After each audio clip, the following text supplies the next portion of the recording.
Staff Sergeant Che was, as I said earlier, was killed in late 2006 in Erdogan province in Afghanistan by an improvised explosive device.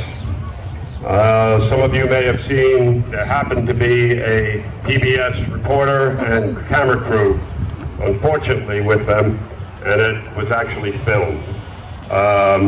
It was a harrowing evening for he and his comrades who had been in a village with elders and had been held up for quite later than they were supposed to be to move to their night position. And if I'm not mistaken, they encountered something like 6 or 7 IEDs along the way. The 7th one was the fatal one. Sergeant Che's parents, Sam and Soon Che, live here in Newcastle and owned the Chappaqua Cleaners for many, many years. And we, again, offer them our deepest condolences. And his brother, Q, his wife and children were not able to be here. I think they're still down in North Carolina. They weren't able to be with us today.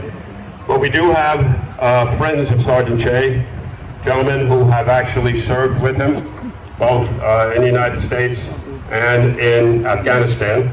And I would ask Dennis Higgins, who served with Sergeant Che, to please come up and read his biography. Dennis served 3 tours himself in Iraq and Afghanistan, I believe with the 82nd Airborne and the 10th Special Forces Group. Thank you. Dennis?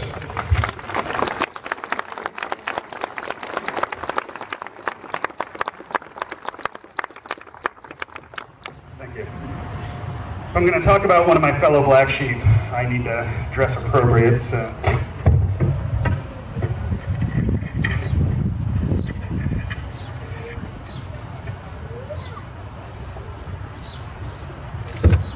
I haven't worn this in a minute.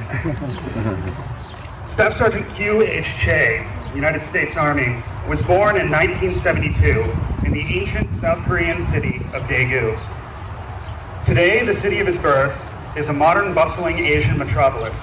In the summer of 1950, however, Daegu was in grave peril. The city stood on the edge of what would come to be known in the Korean War as the Pusan Perimeter.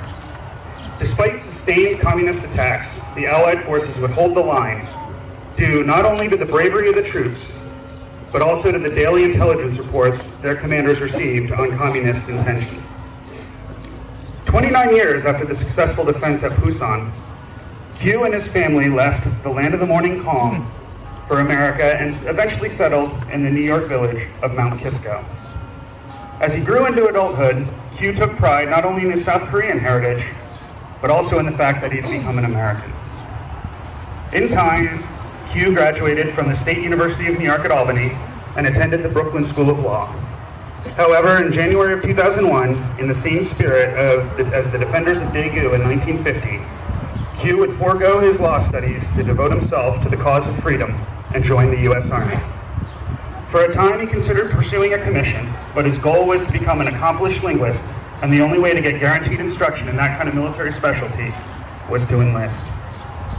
After initial training at Fort Leonard Wood, Missouri, and advanced language studies at Monterey, California, he was assigned to the 313th Military Intelligence Battalion of the 82nd Airborne Division, the Bravo Company Black Sheep.